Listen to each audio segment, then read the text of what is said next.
Assalamualaikum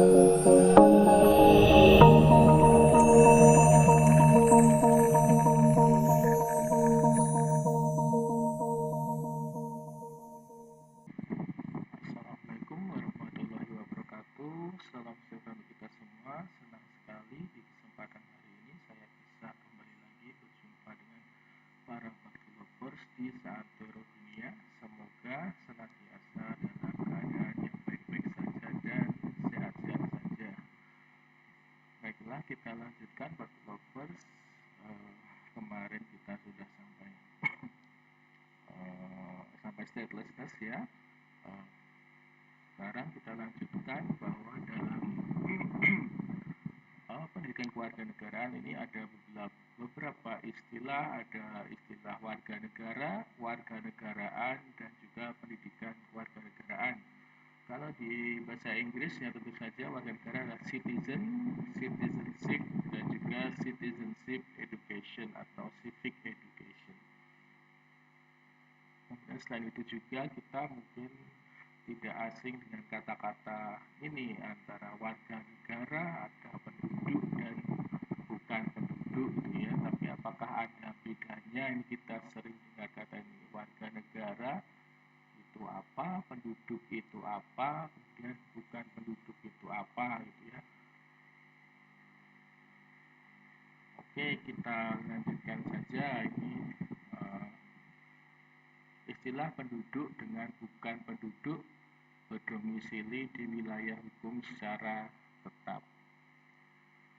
Sedangkan pada pasal 26 Undang-Undang Dasar ini juga sudah menjelaskan tentang istilah ini, yang menjadi warga negara adalah orang-orang bangsa Indonesia asli dan orang-orang bangsa lain yang disahkan dengan undang-undang sebagai warga negara. Itulah yang dinamakan sebagai warga negara Indonesia. Jadi bisa dari dua golongan ya, yaitu memang orang-orang bangsa Indonesia asli maupun dari bangsa asing tapi disahkan oleh undang-undang untuk menjadi warga negara Indonesia. Itulah yang disebut sebagai warga negara dari Indonesia.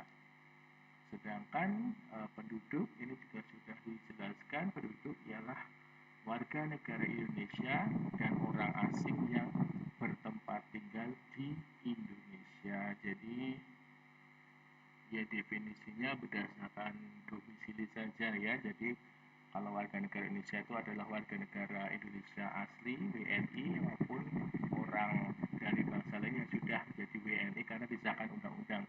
Sedangkan kalau penduduk ialah yang bertempat tinggal di Indonesia, baik itu WNI maupun WNA maupun orang asing. Jadi kalau saya saya tanya bagaimana dengan orang Indonesia atau saya itu bakti yang sedang belajar di luar negeri gitu, yang sedang menimba ilmu untuk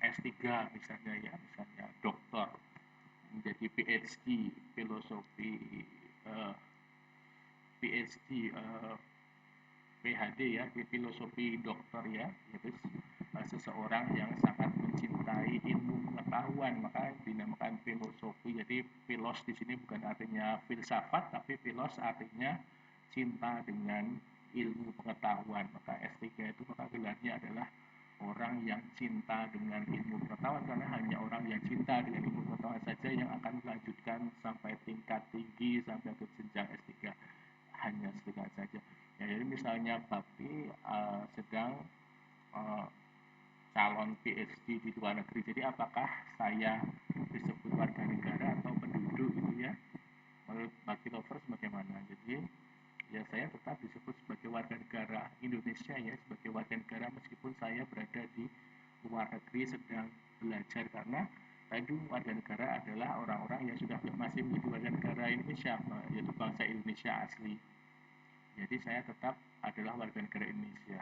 Tapi apakah saya penduduk kalau saya sedang di luar negeri? Tentu saja saya tidak bisa disebut sebagai penduduk Indonesia, karena saya sedang tidak bertempat tinggal di Indonesia gitu ya. Jadi saya warga negara tapi bukan penduduk gitu ya. Karena saya meskipun WNI sedang belajar ke luar negeri gitu. Kemudian bagaimana jika ada warga negara asing yang sedang belajar di Indonesia? Apakah dia penduduk Indonesia? Jawabannya adalah iya ya, karena penduduk ialah warga negara Indonesia dan orang asing yang bertempat tinggal di Indonesia. Jadi bisa WNI maupun WNA asalkan bertempat tinggal di Indonesia, maka dia disebut sebagai penduduk gitu ya. Jadi hanya itu saja sih perbedaan istilah antara warga negara dengan penduduk ya, menurut undang-undang.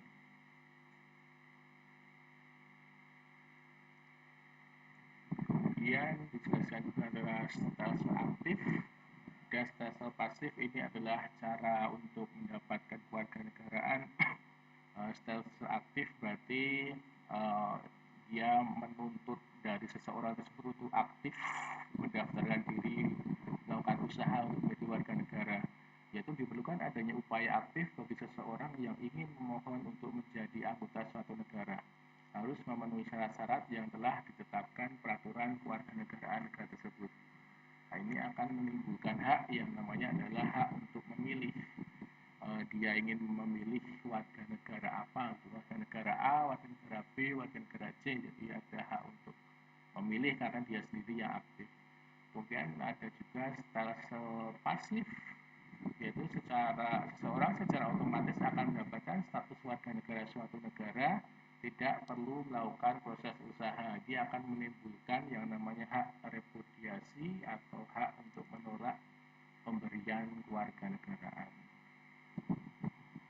Jadi itu saja, stelsel aktif akan menimbulkan hak pilih, stelsel pasif akan menimbulkan hak repudiasi. Ini yang kemarin, ini belum atau sudah saya lupa, tapi kita ulangi saja. Ini kalau di WNI sendiri, kalau di negara Indonesia sendiri juga sudah diatur ketentuannya tentang cara-cara untuk menjadi warga negara Indonesia, yaitu pada pasal 29 Undang-Undang Nomor 12 Tahun 2006, yaitu syarat-syarat untuk menjadi warga negara Indonesia adalah antara lain usia pemohon tersebut sudah 18 tahun atau sudah kawin, kemudian telah menjadi penduduk Indonesia selama 5 tahun berturut-turut atau 10 tahun tidak berturut-turut. Jadi sudah bertempat tinggal di Indonesia gitu ya selama 5 tahun berturut-turut. Jadi tidak lalu otomatis gitu. Jadi kemudian sehat jasmani dan rohani tentu saja tidak menjadi beban sosial dan ekonomi pemerintah. Jadi dia juga sudah mempunyai pekerjaan agar tidak menjadi beban. Tentu saja seperti saya katakan lagi bahwa setiap negara berhak untuk menentukan siapa saja yang akan menjadi warga negaranya. Itu adalah hak dari setiap negara ya, bukan hak individu ya. Meskipun individu mempunyai hak asasi manusia untuk mempunyai warga negaraan. Syarat yang berikutnya adalah dapat berbahasa Indonesia tentu saja. Jadi kok ingin menjadi warga negara Indonesia kok tidak bisa berbahasa Indonesia, nanti gimana kan, repot nanti interaksinya dengan masyarakat kan malah malah susah. Kemudian mengakui Pancasila sebagai dasar negara dan juga pandangan hidup bangsa, tentu saja jangan sampai menyebarkan ideologi yang bertentangan dengan jiwa Indonesia. Kemudian Undang-Undang Dasar sebagai hukum yang tertinggi, ya tentu saja Undang-Undang Dasar. Kemudian tidak menjadikannya mempunyai kewarganegaraan ganda, tentu saja dengan menjadi WNI dia berarti sudah hilang kewarganegaraannya yang sebelumnya. Kemudian mempunyai pekerjaan dan penghasilan yang tetap, itu syaratnya. Jadi tidak boleh pengangguran kalau ingin pengangguran di negaranya ya. Kemudian ini jadi Indonesia itu tidak ingin menerima beban, tentu saja setiap negara tidak ingin menerima beban, inginnya agar terbantu.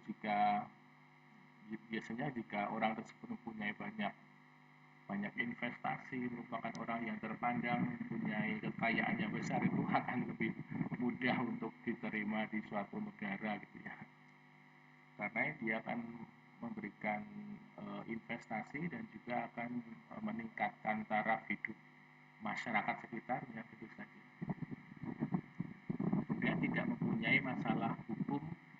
di negara asalnya. Jadi karena Indonesia tidak ingin menjadi tempat pelarian dari narapidana. Dia punya hukum di Malaysia, kemudian lari ke Indonesia, ingin jadi WNI agar bisa lepas dari pengejaran di Malaysia. Tentu saja itu tidak, jangan sampai terjadi. Kemudian ada biayanya juga, membayar biaya pemindahan warga negaraan. Bisa ditanyakan sendiri biayanya berapa, tapi biayanya setiap negara tentu berbeda-beda.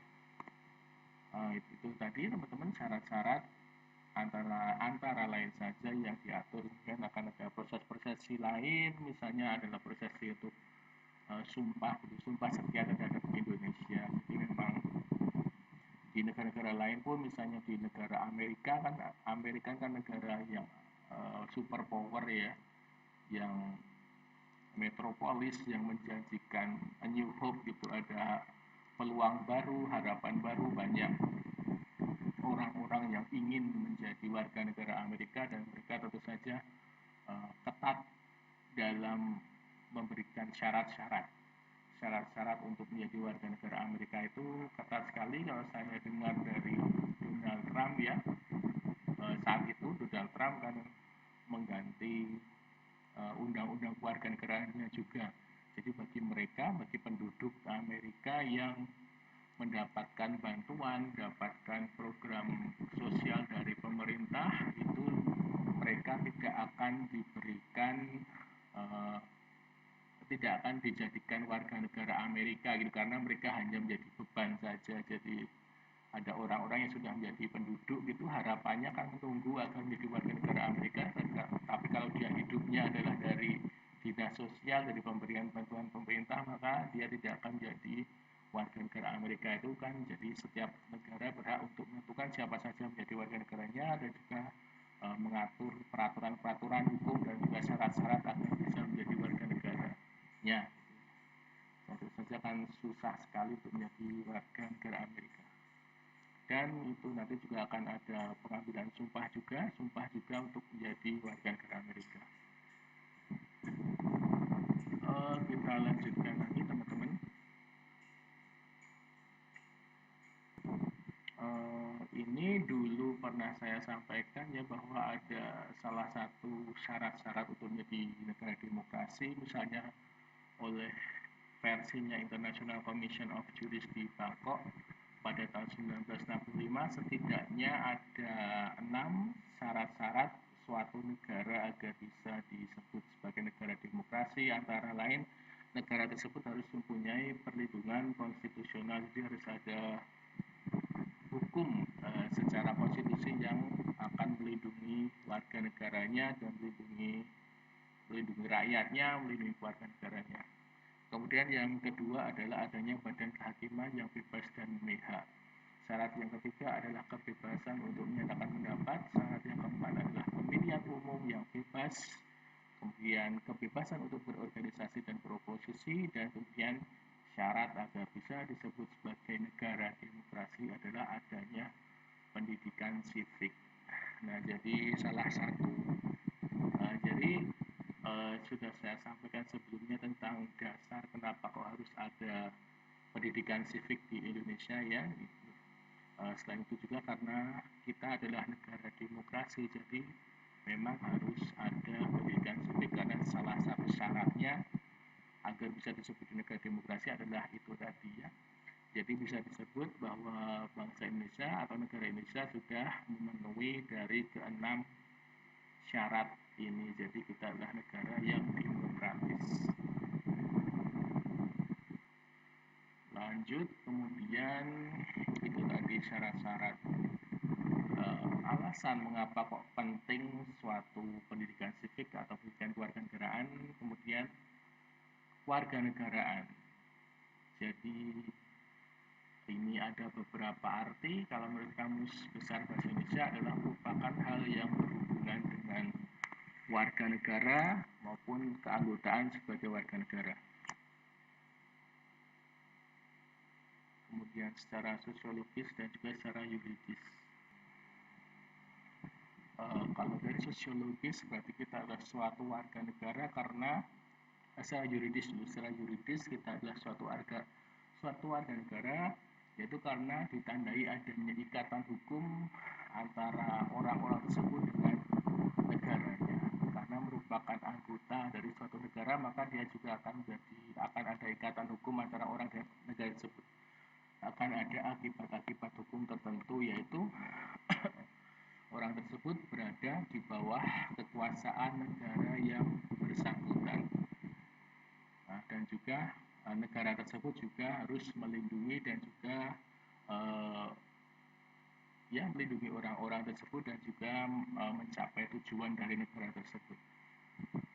Secara sosiologis adalah warga negara karena ditandai dengan adanya ikatan emosional yang lahir dari penghayatan warga negara yang bersangkutan. Misalnya adanya ikatan perasaan, adanya ikatan keturunan, ikatan sejarah, ikatan tanah air. Jadi kita merasa sebagai warga negara Indonesia, kita sudah ada dalam diri kita adalah warga negara Indonesia.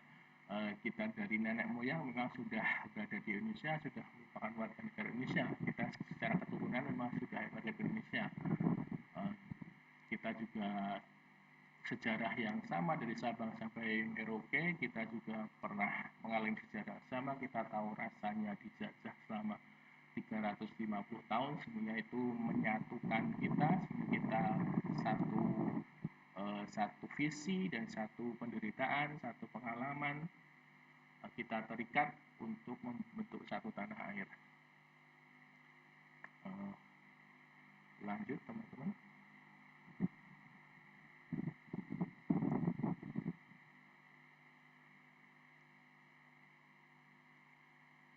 Jadi ini pengertian dari pendidikan kewarganegaraan menurut Undang-Undang 20 tahun 2003 pasal 39. Pendidikan kewarganegaraan merupakan usaha untuk membekali peserta didik dengan pengetahuan dan kemampuan dasar yang berkenaan dengan hubungan antara warga negara dengan negara serta pendidikan pendahuluan bela negara agar menjadi warga negara yang dapat diandalkan oleh bangsa dan negara. Jadi itulah tujuan yang diharapkan oleh negara ini. Sedangkan Undang-Undang 12 di pasal 1-nya menyebutkan adalah hal ikhwal yang berhubungan dengan warga negara. Sedangkan tujuan diadakannya juga ada di undang-undang, yaitu dimaksudkan untuk membentuk peserta didik menjadi manusia yang memiliki rasa kebangsaan dan cinta tanah air.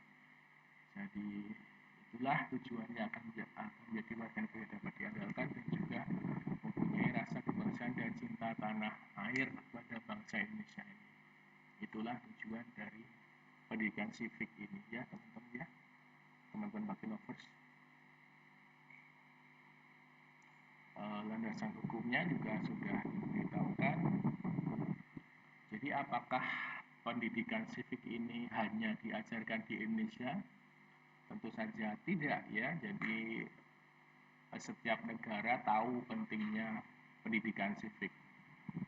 Jadi bukan hanya di Indonesia saja, tapi di negara lain juga ada, misalnya di Amerika Serikat atau di USA, cuma beda namanya saja, beda istilahnya saja. Kalau USA namanya civic education, kalau di UK atau di Inggris namanya citizenship education, sedangkan di Australia civic social studies, di Afrika Selatan namanya life orientation, di Rusia juga ada, kemudian di Malaysia juga ada namanya pendidikan civic, kemudian di Timur Tengah pun juga ada. Jadi inilah memang setiap negara tahu pentingnya pendidikan civic ini. Di Timur Tengah ada Ta'limatul Muwatanah Tarbiyatul Watoniyah. Jadi setiap negara menyelenggarakan pendidikan civic meskipun dengan istilah yang beragam. Jadi kita semoga teman-teman Bakti Lovers semakin paham kenapa memang perlu adanya pendidikan pendidikan civic ini, yaitu ya kalau kita contohkan saja di Amerika Serikat, sudah saya sebutkan tadi, di Amerika Serikat itu banyak sekali orang-orang yang ingin menjadi warga negara Amerika Serikat.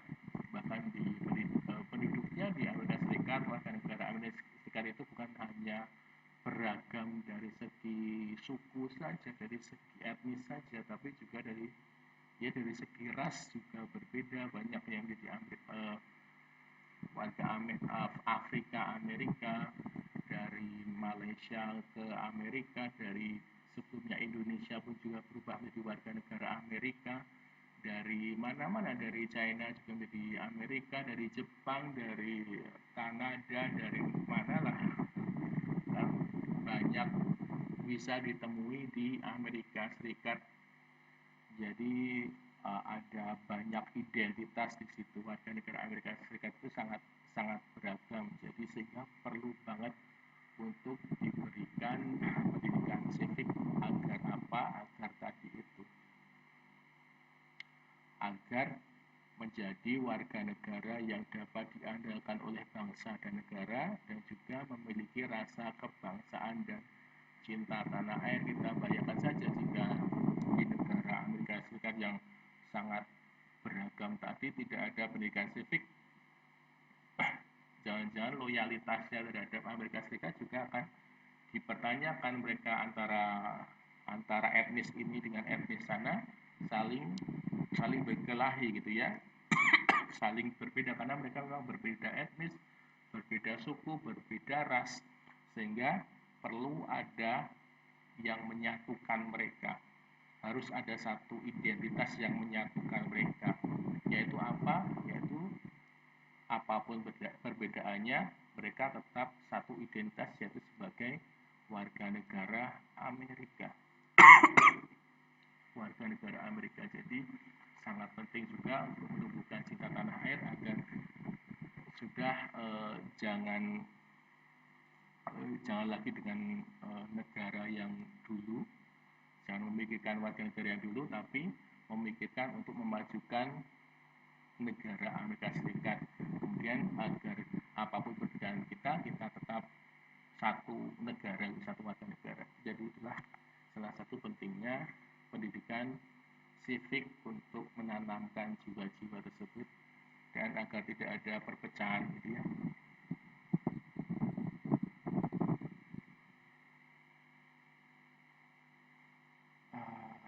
Ya, kemudian lanjut ke sumbernya. Sumber adanya pendidikan civic di Indonesia sebenarnya ini sudah berawal dari dahulu ya, agar kita cinta terhadap tanah air pun sebelum merdeka pun sudah ada gitu ya, yaitu di permulaan atau awal kemerdekaan.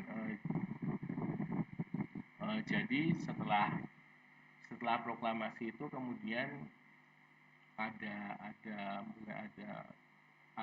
agar kita itu lebih cinta tanah air. Kapan? Jadi di permulaan atau awal kemerdekaan. Oleh siapa? Dilakukan oleh para pemimpin bangsa atau oleh kiai-kiai di pondok pesantren. Apa yang mereka lakukan untuk mengisi pendidikan civic ini, yaitu berupa pidato atau ceramah yang dilakukan di pondok pesantren. Isinya apa? Isinya tentang ajakan seluruh rakyat untuk mencintai tanah air. Kenapa? Yaitu saat itu dilakukan untuk mengusir penjajah yang hendak kembali menguasai. Jadi setelah merdeka pun langsung dilaksanakan pendidikan civic seperti saat ini, tapi berbeda latar belakangnya ya, karena saat itu kan memang untuk lebih mencintai tanah air yang baru saja lahir ini, agar mengusir penjajah yang hendak kembali menguasai. Jadi secara sosiologis pendidikan civic memang sangat diperlukan agar masyarakat untuk menjaga, memelihara, dan mempertahankan eksistensi negara dan bangsa saat itu. Jadi kalau tidak ada pendidikan civic, maka negara Indonesia yang baru lahir saat itu akan bisa dijajah kembali, karena untuk mempertahankan eksistensi tadi, keberadaan. akhirnya bisa eksis sampai sekarang juga akibat dari pendidikan civic. Jadi itulah salah satu pentingnya juga ya teman-teman. Kemudian ini adalah tentang sejarah-sejarahnya.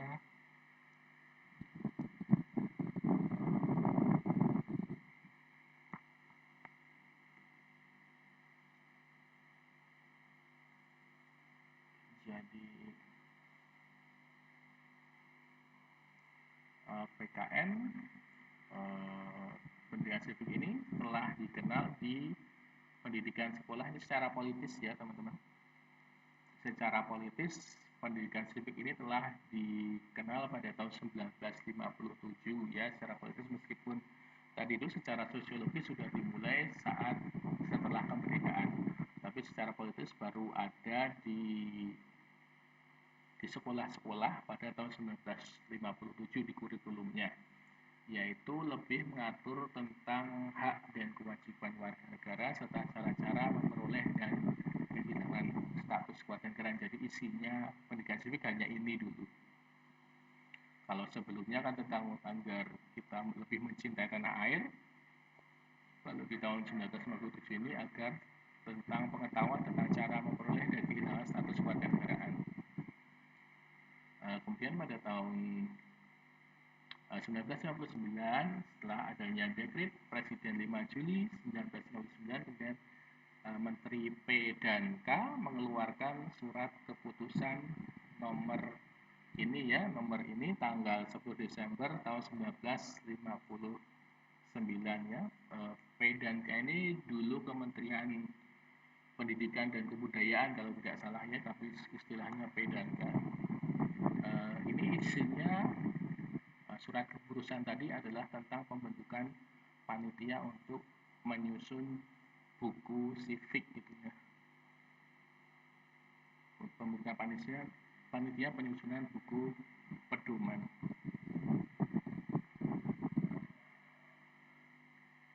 Kemudian berganti nama menjadi civic karena lebih banyak membahas sejarah kebangkitan nasional, tentang undang-undang dasar, tentang pidato-pidato politik kenegaraan, terutama bertujuan untuk membangun karakter dan nasionalisme bangsa Indonesia. Jadi saat itu PKN berubah nama menjadi pendidikan civic, jadi civic. Kemudian panitia tersebut berhasil menghasilkan buku civic yang pertama bagi Indonesia, buku ajar yang pertama, yaitu buku Manusia dan Masyarakat Baru Indonesia pada tahun 1962. Lanjut ya teman-teman, tadi di orde lama yaitu pada tahun 1957 dan 1961, di orde baru kita masuk ke orde baru pada tahun 1965. Ini tentu saja berubah lagi tentang pendidikan kewarganegaraannya atau buku civicnya. Hampir seluruhnya materi-materi pendidikan civic tadi dibuang pada pemerintahan orde baru karena dianggap sudah tidak sesuai lagi dengan tuntutan yang sedang berkembang. Kemudian kurikulumnya berubah jadi kewarganegaraan negara. Jadi nama mata kuliahnya berubah lagi, mata di sekolahnya tadi pendidikan civic berubah jadi pelajaran kewarganegaraan negara. Ini berisi tentang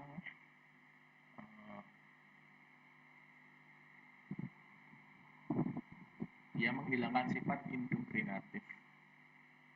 Yang sebelum-sebelumnya materinya dirasa lebih indoktrinatif, kemudian lebih ke pembangunan ya, karena saat itu memang baru pembangunan di Indonesia.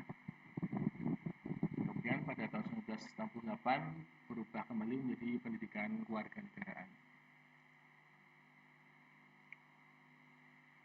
Oke, lanjut lagi saja. Tahun 1975 berubah lagi menjadi pendidikan moral Pancasila atau PMP.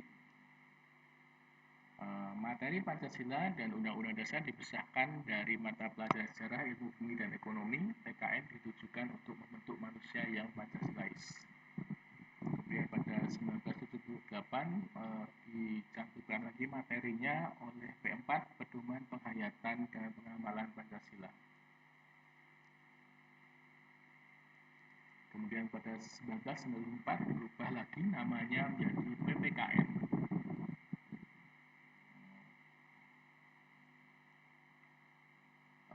Lanjut, di masa reformasi ini menjadi kewarganegaraan, itu direformasi dan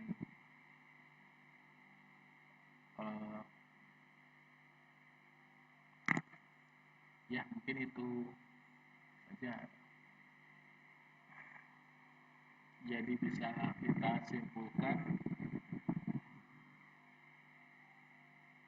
bahwa pendidikan sipik ini juga secara historis seringkali mengalami perubahan ya sesuai dengan perkembangan zaman. Tapi mengapa kok selalu berubah-ubah? Nah, ini mungkin teman-teman Bakti Lovers bisa memberikan pendapatnya silakan di WA ke saya gitu saja. Baik, untuk pertemuan ketiga ini mungkin saya akhiri di sini. Terima kasih banyak atas perhatiannya para Bakti Lovers. Sampai jumpa lagi di materi yang lain lagi. Terima kasih. Wassalamualaikum warahmatullahi wabarakatuh.